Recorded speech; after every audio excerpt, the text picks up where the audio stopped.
9차 추모회의를 시작하도록 하겠습니다. 먼저 국민의회가 있겠습니다. 국회에다요, 경례.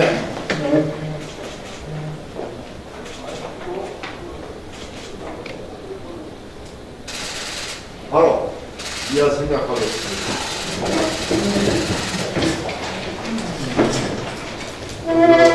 정동영 당 대표님의 문자로 시작하도록 하겠습니다.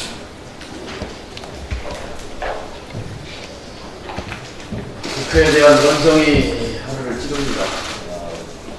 국회의원을 소환하는 제도를 만든다는 청원이 20만 명을 넘었습니다. 청와대 게시판에. 사실 2019년 상반기만 보면 국회가 없어도 대한민국 돌아간다 이렇게 말할 수 있죠. 그런데 국회가 해야 할 일을 않기 때문에 피해를 보는 국민이 강원도 산불 피해자를 포함해서 전국에 원성이 차고 넘칩니다. 민주평화당이 당론 입법으로 국회의원 소환제법을 청와대에서 제출하겠습니다. 이미 국회에 제출된 법안이 있습니다만 잠자고 있고 다시 청와대 당론 입법으로 발의할 방침입니다. 국회의원 소환제도, 제출제도에 찬성한다는 국민이 10명에 8명입니다. 여론조사도 발표된 바 있습니다. 17대 국회 때 지방자치단체장을 퇴출하는 지방의회 의원을 소환하는 주민소환제를 당시 제가 여당으로서 직접 제안했고 야당의 반대를 뚫고 관철했습니다. 강행 처리를 통해서 주민소환제를 입법했던 그것이 현재는 물론 종이 호랑이지만 그러나 견제 장치로 작동하고 있는 것으로 사실입니다. 지방의원과 지방단체장을 소환한 것과 형평성에 비춰봐서 국회의원을 소환할 수 있어야 한다고 봅니다. 국회의원 소환제를 반드시 제정하도록 하겠습니다. 오늘이 60 항쟁 32년입니다. 11시에 남영동 분실에서 60항쟁 32년 행사가 있습니다. 6월 항쟁의 결과로 87체제가 탄생했습니다. 대통령 직선제가 부활했고 그리고 소선거구제가 복원됐고 형식적 민주주의, 정치적 민주주의 궤도에 들어섰습니다. 32년이 지나고 나서 우리는 먹고 사는 문제의 양극화 불평등에 맞닥뜨리고 있습니다. 양극화와 불평등 역시 정치 문제입니다. 정치 제도의 문제입니다. 따라서 60 항쟁의 뜻을 제대로 결승하기 위해서 개헌에 착수해야 합니다. 정치는 가능성의 예술입니다. 이미 작년에 대통령 발의로 개헌안을 낸 바 있었고 국회가 이를 묵살해서 논의가 시작되지 않았습니다. 지금 보수 야당은 선거제가 개혁되면, 선거제가 개정되면 개헌 논의에 착수해야 한다 하는 것을 줄곧 주장해 왔습니다. 지금이 적기라고 생각합니다. 국회를 정상화하고 정치를 제대로 하기 위해서 개헌에 착수해야 합니다. 핵심은 대통령 권력을 나누는 것입니다. 8번째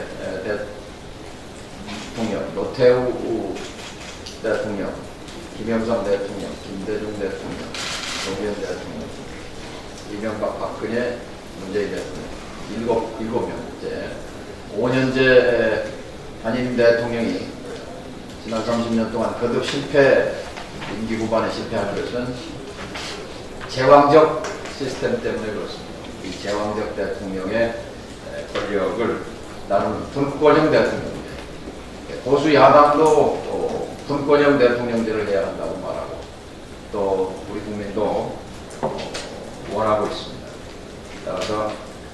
60 항쟁의 뜻을 기리면서 2087 체제를 2020 체제로 전환하기 위해서 경제 민주화와 함께 개헌, 선거제 개혁, 국민 소환제, 국회의원 소환제 이 세 가지가 핵심 골자라고 생각합니다.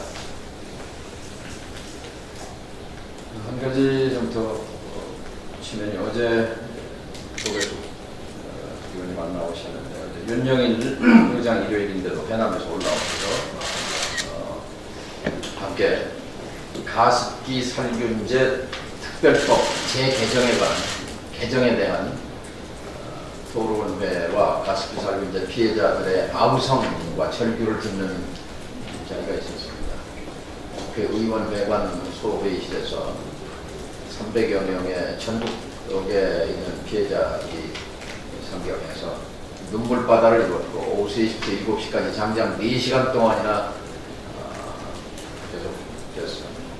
이것은 분명히 국가 재난입니다. 국가가 책임져야 할 재앙입니다. 마트에서 팔던 제품을 물때가 벗겨지고 살균이 된다고 해서 몸에 좋다고 해서 유명 연예인을 동원한 현란한 광고도 있었고 대기업들이 내놓은 제품이어서 그걸 의심한 국민은 없었습니다. 무려 1000만 명 가까운 우리 국민이 가습기 살균제를 갖다가 썼습니다. 아이에게 청정한 공기를 만들어주겠다고 24시간 가습기를 돌렸더니 돌베기 아이가 넉 달 만에 시들어서 세상을 떠났다는 안타까운 아버지의 절규도 있었고 각종 전신합병증으로 직장생활도 못하고 거의 가정생활도 파탄 지경에 이르렀다는 주부의 절규도 있었습니다. 자, 특별법을 만들긴 만들었는데 이 특별법이 작동을 하지 않습니다. 가습기 살균제 특별법 국회에서 통과할 때 민주평화당 의원님들도 함께 찬성표를 던졌습니다만 이 가습기 살균제 특별법의 1조 목적에 기록되어 있어요. 가습기 살균제로 인하여 생명과 건강에 피해를 입은 피해자와 유족들을 신속하고 공정하게 구제하기 위해서 이 법을 만든다 이렇게 되어 있는데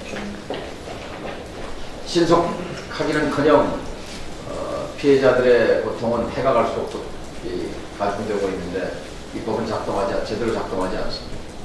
또 공정하게와는 턱없이 먼 불공정과 불평등한 판정 현실 등 그래서 가습기 살균제 문제가 이미 다 끝난 걸로 국민들 속에서는 이미 잊혀져가고 있습니다만 사실상 그 피해를 입고 있는 약 50만 명의 피해자가 있고 그중에 직접적으로 피해자 구제 신청을 한 6,400명 중에 불과 10% 남짓만이 대상자에 포함됐을 뿐 나머지 가습기 살균제 피해자들은 이게 나라냐고 외치고 있습니다. 민주평화당은 기댈 데가 없는 가습기 살균제 피해자들에게 의지가 들고 그분들과 함께 국가의 책임을 관철하기 위해서 노력하겠습니다. 6월 국회가 개원이 결정이 되면 바로 수요일 마이크를 들려드립니다. 국민경청 최고위를 전국에 있는 가습기 살균제 피해자들에게 마이크를 돌려드리겠다고 이제 약속했고 그분들이 이 방에 이 자리에 오셔서 절절한 하소연과 6월 국회에서의 특별법 개정을 요구하게 될 것이고 우리는 이 특별법 개정을 정책위가 중심이 돼서 바로 제안하고자 합니다. 그리고 지난번에 이 자리에서 제기됐던 전국의 라돈 아파트, 라돈 침대에 이어서 아파트 마감재에 라돈 석재를 쓰는 바람에 기준치의 10배 이상이 검출되는 그런 재앙 사태임에도 불구하고 아직 정부가 손을 쓰지 못하고 있는 이 현실 타개를 위해서 빠른 시일 내 이번 주 가능하면 라돈 문제에 관한 현장 최고위를 개최해 보도록 하겠습니다. 다음은 유성엽 원내대표님 말씀드리겠습니다.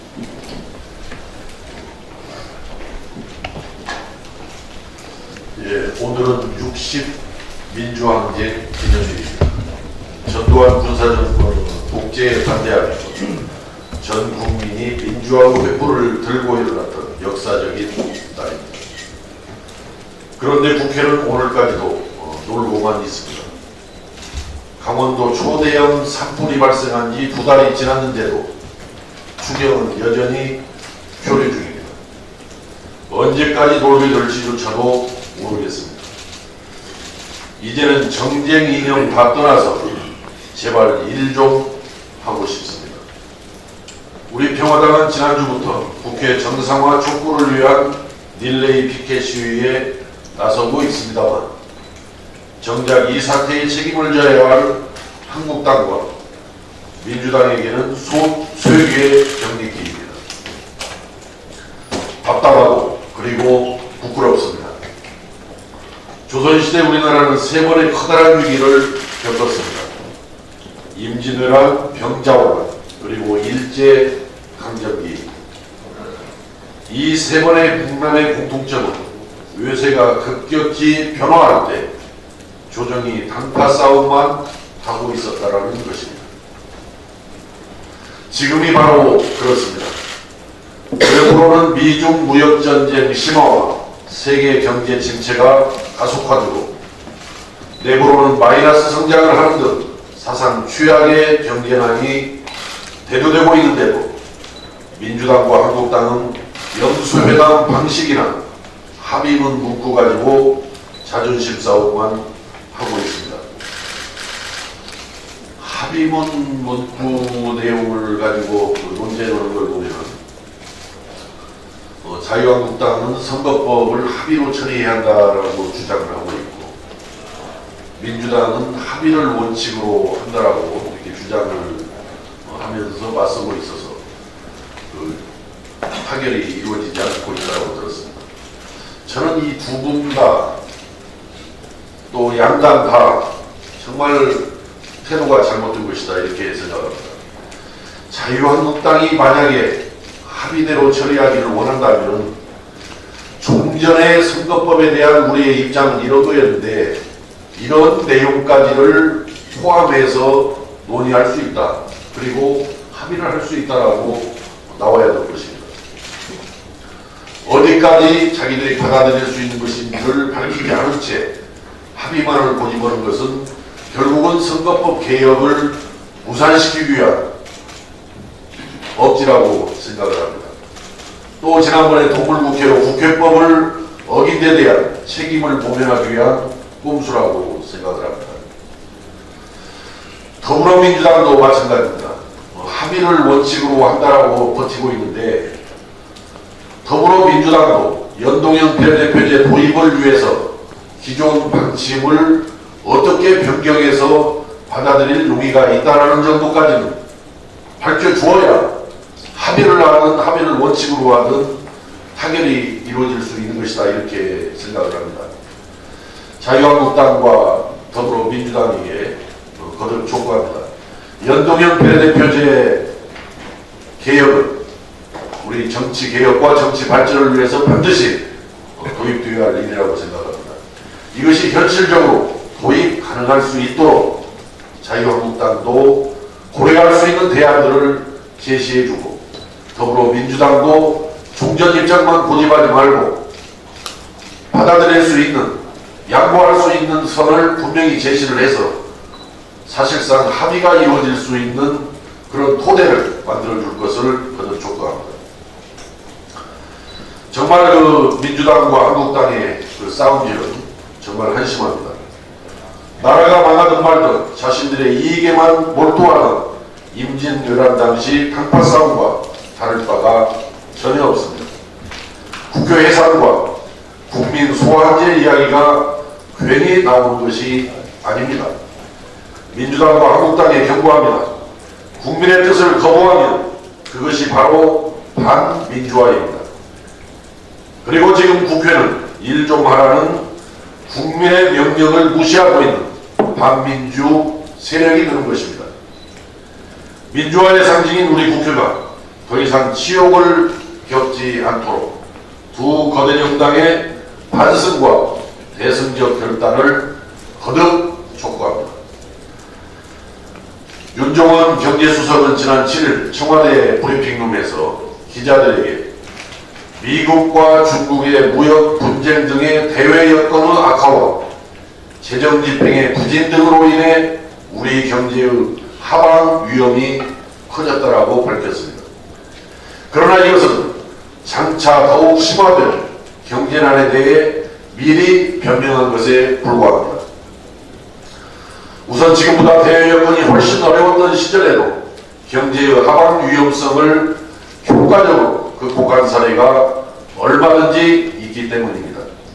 대표적으로 2000년에는 미국 나스닥 시장이 폭락하고 2001년에는 9.11 사태가 터져서 미국 경제는 물론이고 세계 경제까지 큰 위험에 직면하였으며 곧이어 엔론과 월드컵 등 미국 대기업들이 회계 부정 사건으로 도산하는 사태가 벌어졌습니다. 그랬음에도 불구하고 우리 경제는 그런 열악한 대외 훌륭하게 극복했으며 2002년에는 7.4%의 성장률을 기록했었습니다. 이것은 김대중 정부 시절이었습니다. 다음으로 재정 집행의 부진은 경기 하방의 직접적인 원인이 아닙니다. 재정 집행으로 경기를 살리는 것은 어디까지나 일시적인 처방에 불과합니다. 오히려 이렇게 정부 돈에 의존만 하다 보면 국가의 잠재 성장률을 깎아먹어 장기적인 성장 엔진을 꺼트리게 되어 있습니다. 재정은 잘 아시는 대로 생산성과 수익성이 낮아서 기업을 비롯한 민간 부분이 외면하는 분야에 주로 지출이 되기 때문에 재정 지출이 증가할수록 국가 경제의 평균 생산성은 낮아지고 경제 성장률은 떨어지게 되는 것입니다. 결론적으로 윤종원 경제수석은 심화되기만 하는 경기 부진의 책임을 회피하고 있는 것입니다. 정부의 안일한 경제인식 변화 없이는 경제가 결코 살아날 길이 유원하다는 것을 거듭 강조해 둡니다. 예, 수용한 부분을 주말 지역에서 듣는 국민들한테 듣는 원성 다 국회 때문입니다. 한국당 때문입니다. 정말 하늘을 찌르며 한국당 주장은 두 가지인 것 같습니다. 첫째는 패스트트랙으로 시작돼서 선거제 계획과 공수처법 이것을 무효로 하든지 아니면 합의 처리를 약속하라 이런 주장이고, 두 번째로는 패스트트랙 과정에서 고소 고발된 이것을 다 취하하자 상황. 그래서 우리 정치를 검찰에 맡겼어야 되겠느냐 이런 주장입니다. 첫 번째 주장도 말도 안 되지만 특히 저는 두 번째 국회를 그렇게 위임하고 무법 상태로 만들고 폭력과 불법이 난무한 상태로 만들어 놓고 또 정치권이 합의해서 없었던 일로 하자. 자당 의원들 보호하겠다는 것 그 이상 그 이하도 아닙니다. 그리고 이 고소 고발건은 일반 형사사건으로 고소 고발이 취하되더라도 검찰은 수사를 해야 됩니다. 그럼에도 불구하고 검찰이 그렇게 정치권이 고소고발을 취하해서 없는 걸로 하자는 것은 검찰과 정치권이 국회가 압박하는 겁니다. 이렇게 못된 짓을 해놓고 다시 국회만이 뭐가 잘났다고 우리 사건 없던 걸로 해달라 이렇게 할 수 있습니까? 첫 번째 이유도 말도 안 되지만 두 번째 이유는 더 말이 안 됩니다.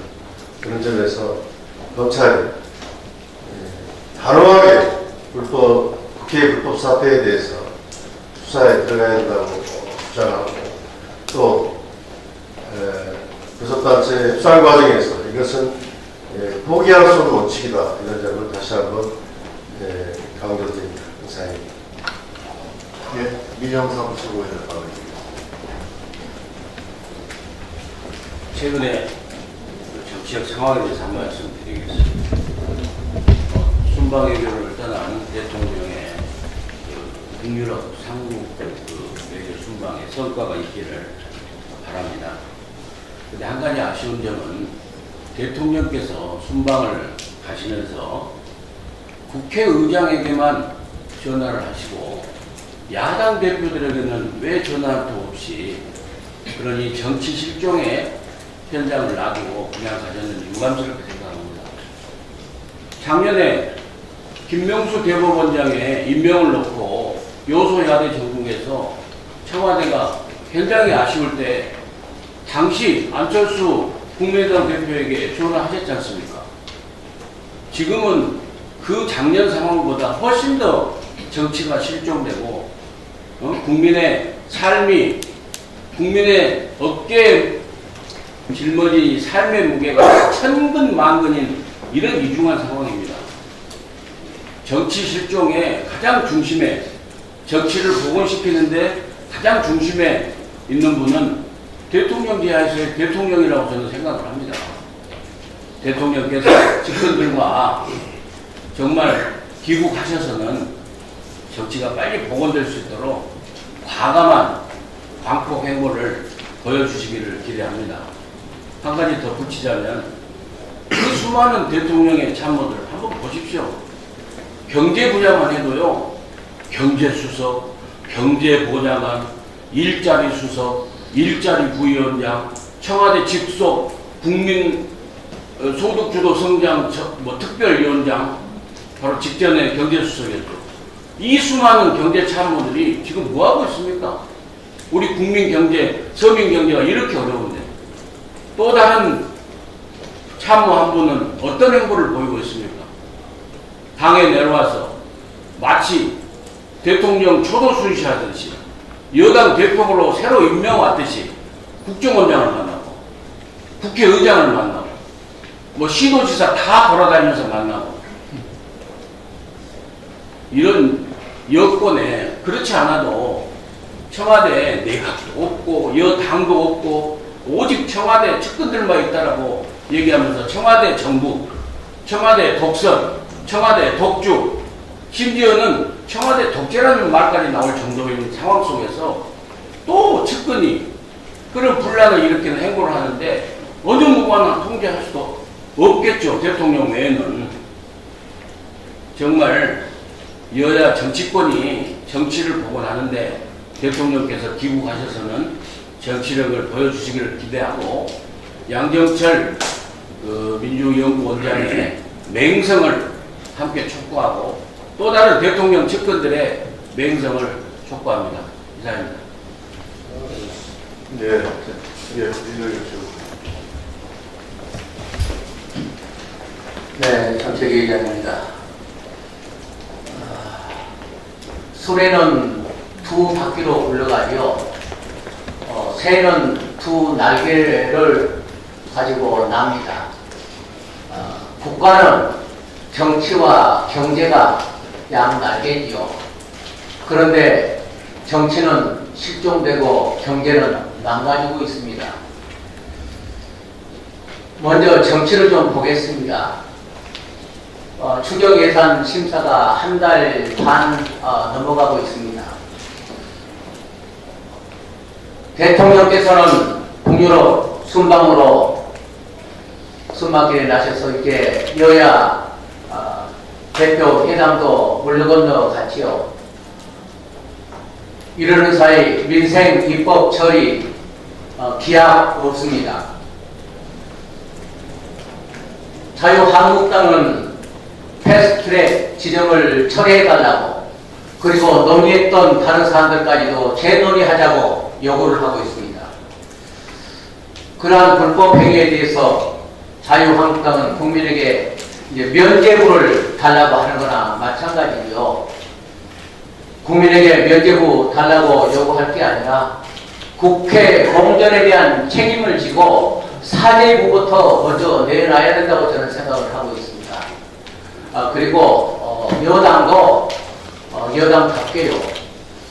당당하게 그리고 관용 정치, 포용 정치, 협치 정치 그렇게 그런 길 추구해야 된다고 생각을 하고 있습니다. 국회가 이렇게 골고루 잡히는 동안 말씀 그대로 경기 회복, 민생 입법 처리 다 골든타임 놓쳐가고 있지 않습니까? 그래서 요구합니다. 도저히 아니라면요, 그런 불법을 저지르고 하면서 파행시키고 있는 그런 데에 대한 우리가 끌려다니고 할 게 아니고 한국당 제하고라도 여야 사당이 국회 소집해서 임시국회 잘 끌어가야 된다. 저는 촉구를 드리고요. 그리고 지금 정동영 대표님 또 원내대표님께서 말씀 주셨습니다만 이럴 때 국회의원 소환제라든가 이런 것도 있을 수 있습니다. 그런데 외국에 예를 들면 미국이나 이런 데 같은 경우는요, 바로 이러한 사태 등에 대해서는 국회가 자동 개회할 수 있도록 국회법 개정 필요성도 있다고 저는 강력히 제가 주장을 합니다. 경제 말씀을 좀 드리겠습니다. 한국 경제는 대외 의존 경제이요. 그렇기 때문에 대외 신인도가 엄청나게 중요합니다. 그러한 한국 경제의 대외 경제 신인도 이런 거를 뒷받침하는 두 기둥이 있습니다. 하나가 재정 건전성이요, 다른 하나가 경상수지입니다. 그런데 재정 건전성, 국가 채무 비율 40% 유지해야 되겠다고 하는 그런 기조가 흔들리고 있어서 45% 선까지 얘기가 나오고 있습니다. IMF도 경고를 하고 있죠. 두 번째, 경상수지. 83개월 연속 경상수지 흑자를 기록을 했었던 거죠. 그런데 이러한 경상수지가 이제 드디어 7년 만에 이제 흑자로 돌아설 그런 기미를 보이고 있고 수치상으로도 나타나고 있습니다. 따라서 한국은행에서 우리 올해 경제 성장률 전망치를 2.5%로 예측을 하고 있습니다만 이것도 무너질 가능성이 충분해 보입니다. 왜요? 경제 성장률도 수출에 크게 의존하고 있기 때문입니다. 그래서 이 경제에 대한 인식부터도 우리 대통령님께서도 경제 낙관론을 주장하고 계십니다만 이러한 경제 상황에 대한 인식을, 엄중한 상황에 대한 인식을 올바로 하고 따라서 정책에 대한 대전환도 꼭 진중하게 고려를 해야 된다 하는 말씀을 다시 한번 드립니다. 이상입니다. 예, 더 이상 발언하실 분들이 안 계시면 비공개로 전환할 수 있도록 하겠습니다. 부탁드립니다.